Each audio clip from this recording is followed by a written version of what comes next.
Salut, sunt Andrei și bine v-am regăsit la un nou video cu origami. Astăzi nu o să fie un tutorial la un model anume, ci o să fie din nou tutorialul pentru începători. Pentru că am impresia că, deși în vechiul tutorial am arătat cât de cât bazele acestei tehnici de origami 3D, multă lume încă întreabă cum se fac piesele și așa mai departe. Așa că astăzi o să filmez totul ca lumea, cu toate tehnicile și cu dimensiunile pieselor și așa mai departe, ca să înțeleagă toată lumea. Bun, deci, cum am spus și în vechiul tutorial, pentru a face piese de origami 3D aveți nevoie de o coală A4. Dintr-o coală A4 puteți obține mai multe piese, depinde ce mărime vreți să folosiți. Am să vă arăt acum cum să faceți piesele mai întâi, după care am să vă explic dimensiunile acestora, care cum este, după care am să vă arăt cum se asamblează piesele și tehnici în origami 3D și așa mai departe. Deci, vă luați o coală A4, v-am zis, dintr-o coală A4 puteți obține mai multe piese și o veți ține în modul portret, nu modul peisaj, așa, ci modul portret. Și veți îndoi în jumate, cap la cap.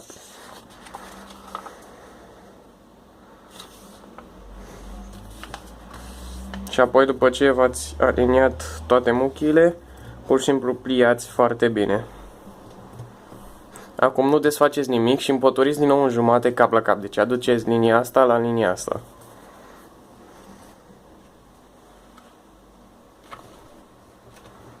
Din nou, după ce v-ați aliniat muchile, pliați bine. Și apoi, încă o dată, cap la cap. Asta este ultima dată, pentru că după aceea hârtia va deveni foarte groasă și va fi imposibil de împăturit mai încolo. Bun. Și acum desfaceți, pur și simplu. Și acum o veți ține în modul portret. Neteziți mai întâi hârtia puțin, deoarece cotele încă sunt alandala și va fi greu să împăturiți după aia. Bun, și acum o veți ține în modul peisaj și veți împături din nou în jumate, cap la cap. Deci aduceți această muchie de jos la cea de sus. Exact cum ați făcut și mai devreme, numai că în cealaltă direcție.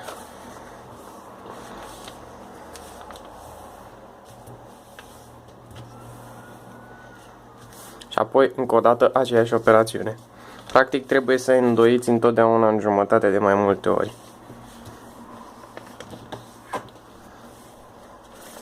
Și apoi desfaceți. Și cam așa arată hârtia după ce a fost împăturită și, practic, un mic dreptunghi din acesta va fi folosit pentru a face o piesă. Acum, tăiați cu grijă. Eu m-am obișnuit să le rup așa. Dar, dacă vă e greu să le rupeți, puteți folosi ori o riglă pe care o veți pune de-a lungul cutelor, ori o foarfecă cu care veți putea tăia piesele. În fine, cert este că veți obține un dreptunghi din acesta. Și acum, dintr-un dreptunghi din acesta, faceți o piesă. Cum se face o piesă? Veți ține dreptunghiul în modul peisaj, exact așa, cu lungimea sus și lățimea pe laterale. Și acum veți îndoi în jumate, astfel. Deci cum țineți dreptunghiul, îndoiți astfel în jumătate. Apoi îndoiți în jumătate așa. Apoi desfaceți și va trebui să aduceți această muche de aici la linia de jumate pe care tocmai ați făcut-o. Exact așa. Și apoi va trebui să faceți același lucru și în partea cealaltă.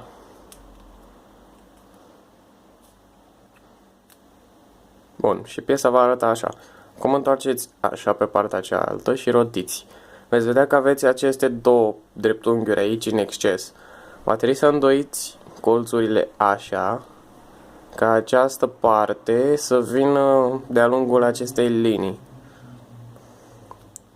Și la fel și cu cel de jos. Apoi rotiți din nou și excesul de hârtie care v-a rămas îl veți îndoi în sus. Iar acum, pur și simplu, veți îndoi în jumătate. Exact așa. Aceasta este mărimea unei piese normale. Pardon. Este mărimea unei piese normale, dar mărimile pieselor pot varia.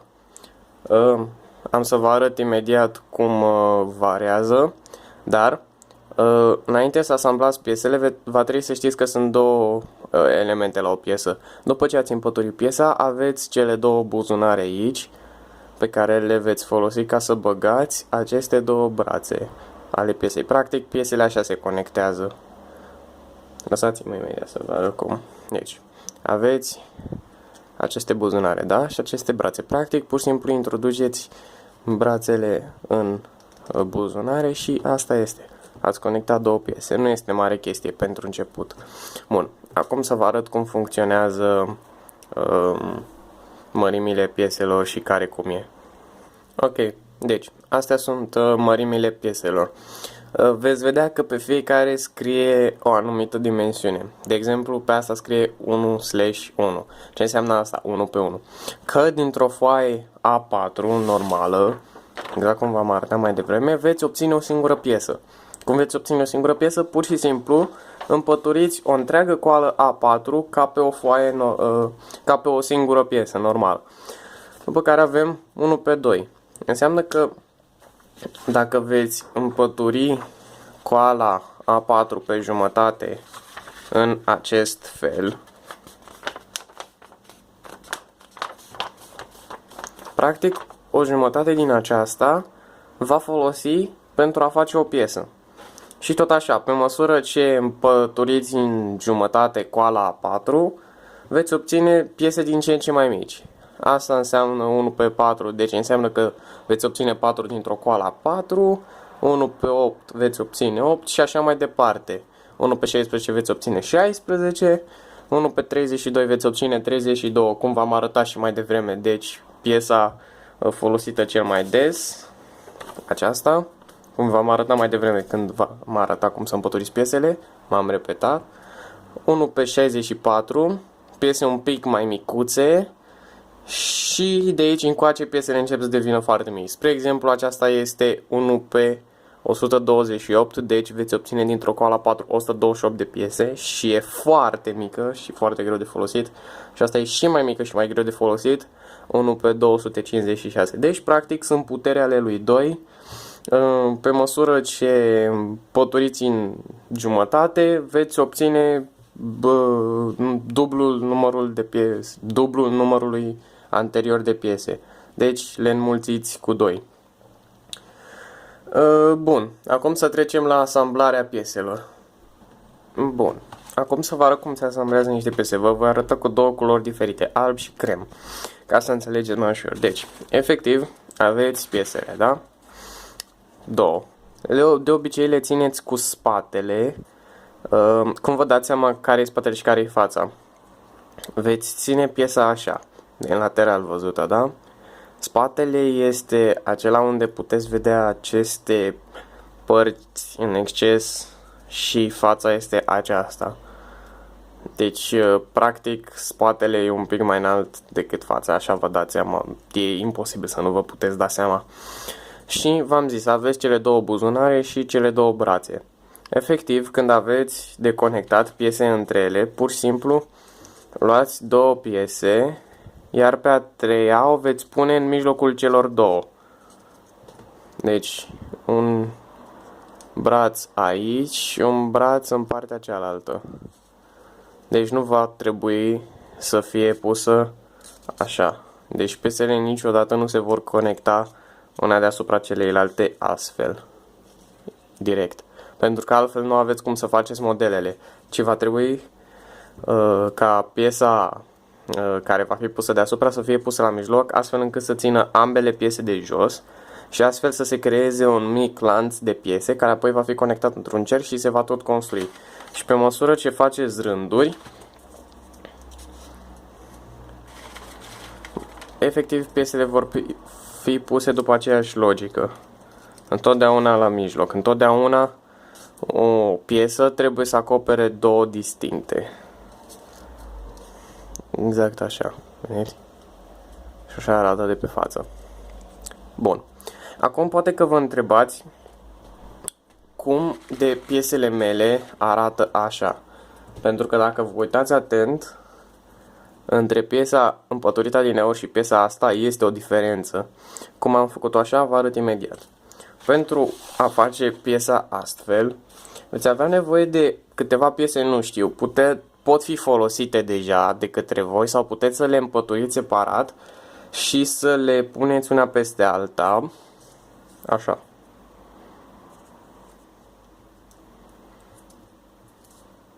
Și practic faceți un mic bețigaș de vreo 5-6 piese, așa simple, pe care nu le veți folosi niciodată în modelele pe care le faceți, ci pur și simplu le veți folosi ca să rotunjiți piesele de genul. Și apoi luați piesa pe care o veți folosi în model și o puneți și pe ea deasupra cam aia din aur. Apoi vă luați un pix care să aibă un capăt rotund aici, așa, și pur și simplu băgați un pic degetul aici în piesă, strângeți capătul și după aia modelați-o cu pixul. Și va arăta așa. Nu arată identic cu cea de mai devreme, cu cea crem, dar este pe aproape și veți face așa la toate piesele pe care aveți de gând să le folosiți. După care, când aveți mai multe piese făcute și vreți să vă apucați de un model, întotdeauna vă trebuie o bază. Cum se face baza?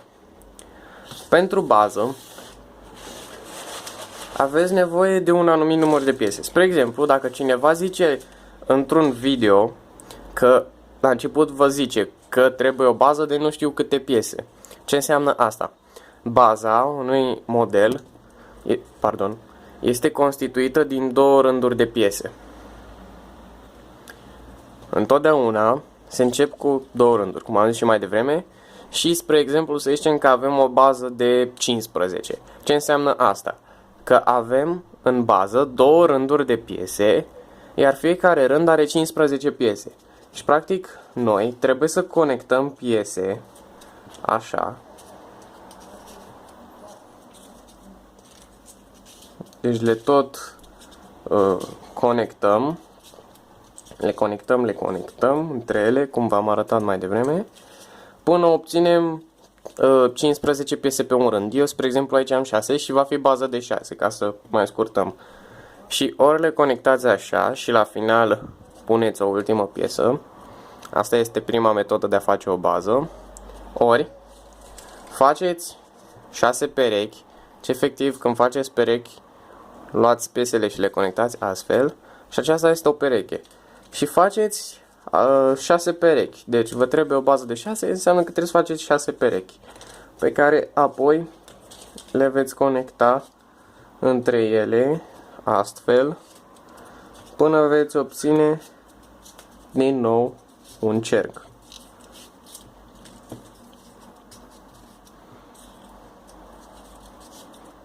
Exact așa. Și puteți vedea că orice metodă am folosit, ajungem la aceeași chestie. Bun, și acum avem aici o bază deschisă. Ce înseamnă bază deschisă?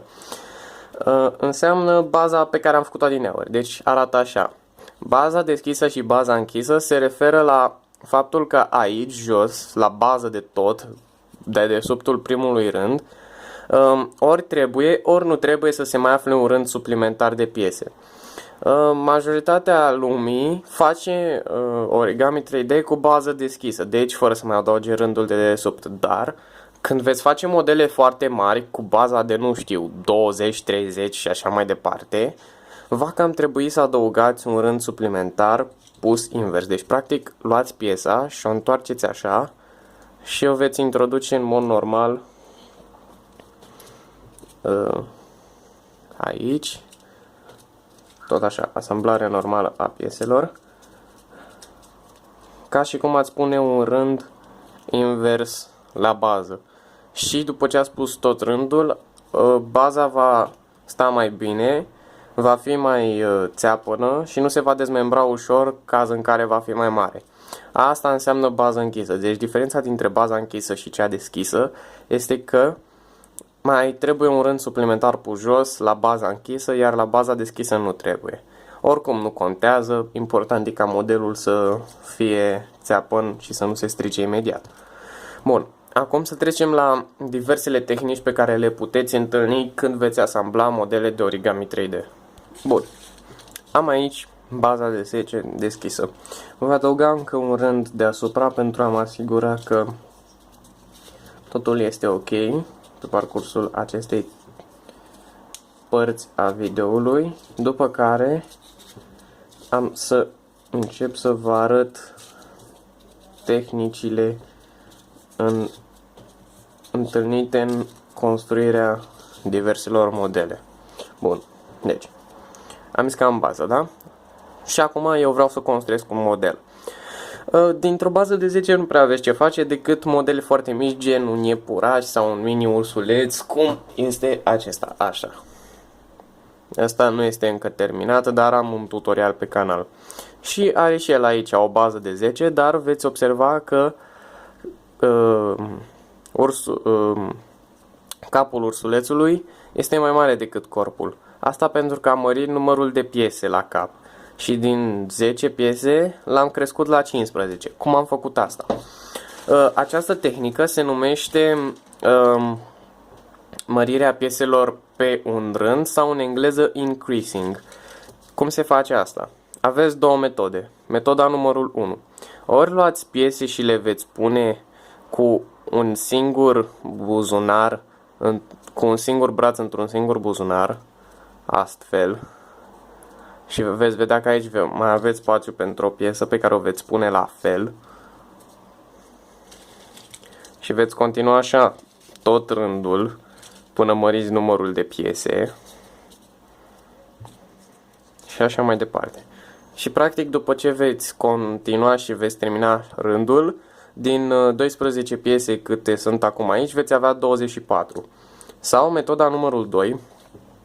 Luați o piesă. Această metodă necesită mai multe piese, de aceea o prefer pe prima. Luați o piesă și o veți introduce între două piese libere. Aici. După care luați două piese și le conectați normal deasupra. Asta va adăuga o piesă suplimentară. Deci piesa pe care a spus-o este suplimentară. Se vede că nu este atașată de nimic, ci este ținută de piesele de deasupra. Și asta va continua să dubleze numărul de piese pe rând. Diferența dintre prima tehnică și a doua este, v-am zis că a doua necesită mai multe piese, dar va ajuta modelul să fie mai țeapăn, să nu se strice. Bun, acum să trecem la a doua metodă. A doua metodă este scăderea numărului de piese pe un rând sau decreasing.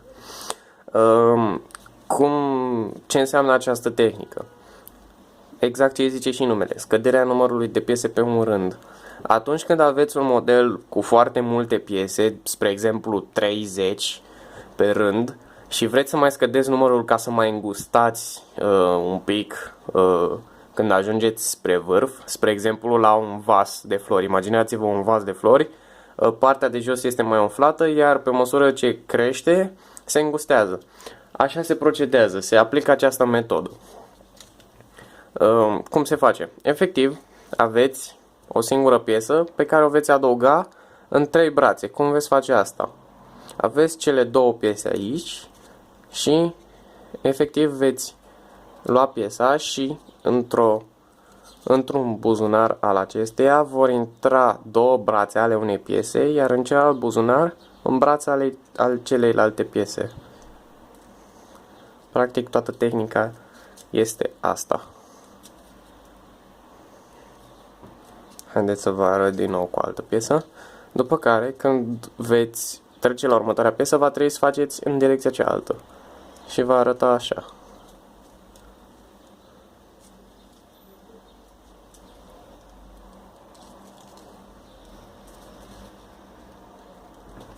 Bun, și încă o dată. Și încă o dată.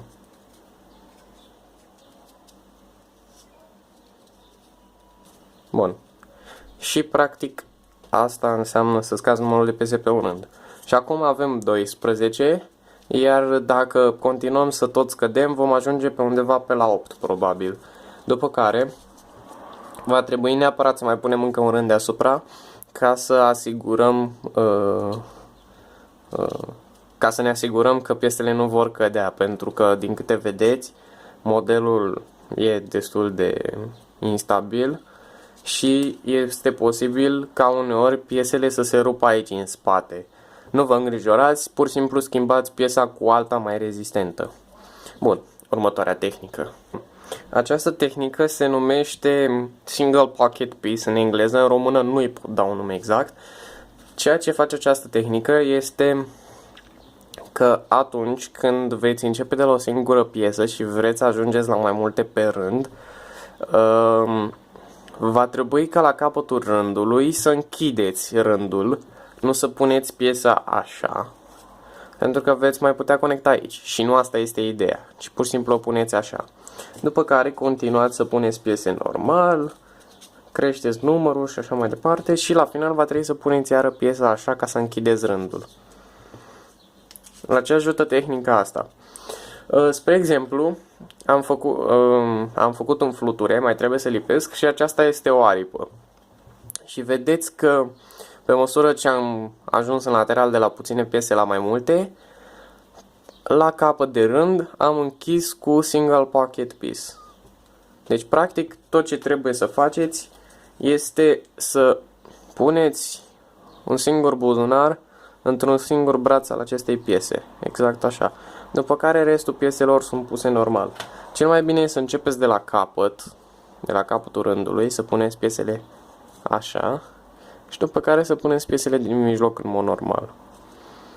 Deci asta este tot ce face tehnica. Practic închide rândul și vă ajută la crearea formelor de genul acesta. Cum am zis mai devreme, aripă de fluture. Nu cred că mai este o anumită tehnică specială, dar cam asta este tot ce am vrut să vă arăt. Sper că de data asta ați înțeles cum funcționează origamiul 3D și toate cele. Sper că ați înțeles cum să construiți modele și așa mai departe. În general, lumea în video și chiar și eu vă arată exact ce trebuie să faceți, așa că nu trebuie să vă bateți capul cu tehnicile astea anterioare pe care vi le-am arătat pentru că nu le înțelegeți sau nu știu ce și așa mai departe, sau că nu știți să asamblați piesele, deși asta cam ar trebui să fie o cunoștință de bază, dar și asta vă arăt în videouri când vă zic cum să asamblați. Și dacă este o metodă mai specială de construit pentru acel model, lumea, v-am zis, în general vă arată în video pas cu pas ce trebuie să faceți. Sper că ați înțeles și cum funcționează mărimile pieselor. În general, aceste mărimi mari nu se folosesc, se folosesc mai mult acestea două, 1 pe 16 și 1 pe 32. Și uneori și asta 1 pe 64. Spre exemplu, am folosit aici în modelul ăsta numai piese 1 pe 64. Și cam asta este tot. Sper că v-a plăcut. Nu uitați să dați like, share, subscribe. Să lăsați comentarii dacă ați avut vreo nelămurire în legătură cu acest videoclip. Și ne vedem la următorul video. Salut!